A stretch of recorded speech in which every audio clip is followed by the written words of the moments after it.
Ladies and gentlemen, Sri Lanka means business. And so the inauguration address at this forum will be presented by no less than His Excellency, the President of our Republic, who will share with you, the investor community, and present from the very apex his vision for the nation.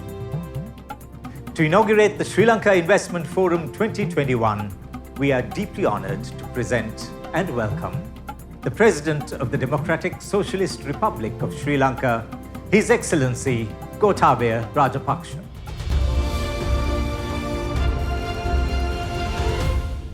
Ayubowan. Honorable Mahinda Rajapaksa, Prime Minister, Honorable Ministers, Ambassadors and High Commissioners, Co-Chairs of Sri Lanka Investment Forum, foreign and Sri Lankan delegates, friends. It gives me great pleasure to address you at the inaugural session of the Sri Lanka Investment Forum 2021.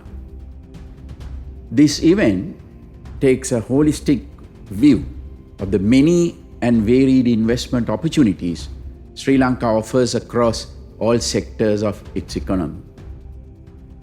It brings together the Board of Investment, Colombo Stock Exchange, and the Ceylon Chamber of Commerce, alongside key policymakers, entrepreneurs, and business leaders.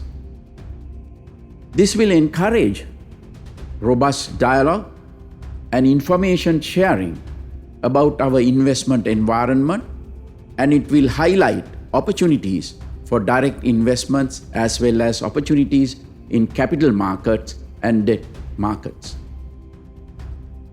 This investment forum comes at an important time for Sri Lanka.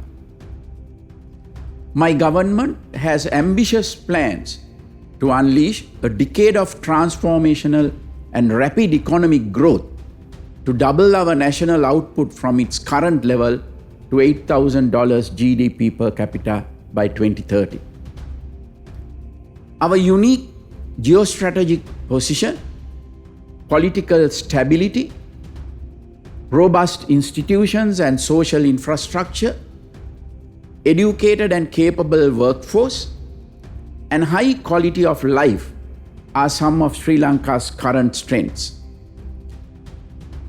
We will leverage on these to set the platform for our growth target.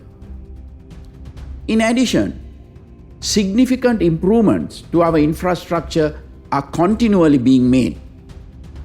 These include increasing power generation from renewable sources, improving connectivity through upgrading of road and rail networks, and further expansion and improvements to our ports that will all facilitate our development drive. We are deeply committed to maintaining policy stability and consistency within a stable macroeconomic environment. Our legal and regulatory frameworks are being refined to ensure greater responsiveness, transparency, and security for investors. Unnecessary bureaucratic red tape is being removed, and procedures are being streamlined to ensure greater ease of doing business. As President of Sri Lanka, I am determined to see these changes through and to further improve our already welcoming environment for investment. There are significant opportunities across many economic sectors in Sri Lanka that can provide tremendous returns to foreign and local investors alike. With its geostrategic location only a few hours away by air from major global hubs, Sri Lanka is one of the best connected nations in all of South Asia. The commercial capital Colombo is one of the most attractive and livable cities in the region. The many opportunities this city affords will soon be greatly enhanced by the Colombo Port City, a new cityscape that will feature world-class residential, commercial, social, and entertainment facilities. Our vision to make the port city a key service hub for one of the fastest growing regions in the world. Its residents will have all the facilities they need to do productive work while enjoying a very high quality of life in a vibrant tropical beachside environment that fuses the best of both an old and new. Special legislation has already been passed to ensure special incentives and exemptions for businesses that can have a broad economic impact. We encourage business leaders from all nations to make full use of the unique strengths and many opportunities that the port city affords by investing here. For centuries, Sri Lanka has been a hub that connected the East and the West. With its world-class port infrastructure in Colombo and in Hambantota, the country is capable of providing services even to the largest container ships that traverse the busy Indian Ocean. The country is therefore well positioned to be a transshipment and logistics hub for the region, and we strongly encourage investments in this area.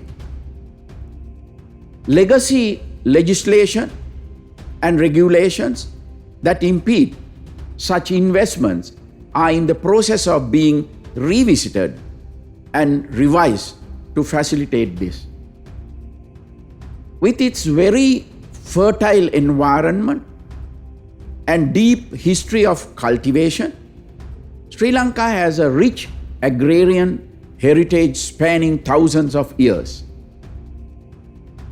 With climate change becoming an increasing threat to food security the world over, we seek to combine this rich heritage with new technological advances to dramatically and sustainably enhance our agricultural output. My government has taken a strong policy stance in support of healthy organic agriculture. I am confident that in the future, Sri Lanka can supply high quality agricultural produce to health conscious, demanding consumers in the region. Many opportunities for investment will be created in this context.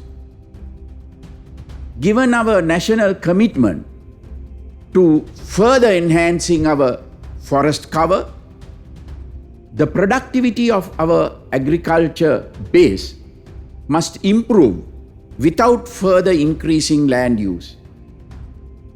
We therefore welcome investments into new technologies and farming practices that can increase yields in organic, healthy, and sustainable ways.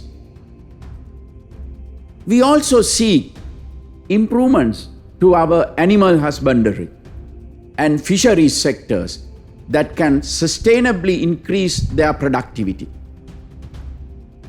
Investments into value-adding businesses that can increase the export potential of our agricultural produce as well as our traditional export crops such as tea, rubber, and coconut are strongly encouraged. As Sri Lanka seeks to expand its industrial base, one of the most significant requirements will be increased power generation. My government is committed to reducing the use of fossil fuels and ensuring that clean, renewable sources of energy contribute 70% of our national power requirements by 2030. We therefore invite investments into large-scale solar and wind power projects that can sustainably augment our power supply and set the platform for further industrialization and economic growth. Sri Lanka has vast resources of raw materials that are used in several high-tech industries. We are keen to encourage investments into manufacturing industries that will add value to these resources and set the country on the path towards becoming a manufacturer of electronic components for the global market in the future. The information technology sector in Sri Lanka is especially robust. We have several companies that have made their mark internationally, and high-quality educational institutions produce many skilled workers in this field each year. Our ongoing educational reforms will further enhance the quality and size of our IT workforce in the future. The government is taking other proactive steps in addition to such talent development. This includes building new infrastructure, including IT parks, and enacting supportive policy mechanisms, including a zero-tax policy for tech companies headquartered in Sri Lanka. Sri Lanka's geographic proximity to major undersea cables that transmit millions of terabytes of data make it an attractive destination for data centers and other operations that serve the information requirements of the region. This potential is being further strengthened with new legislation on personal data protection that is being formulated to bring the country's legal and regulatory environment in line with global standards. Sri Lanka has long been favored as a destination for tourists from all over the world. Even though it has been severely impacted by the ongoing COVID-19 pandemic, Sri Lanka is seeking to revitalize its vibrant tourism industry to take advantage of the likely post-pandemic travel boom.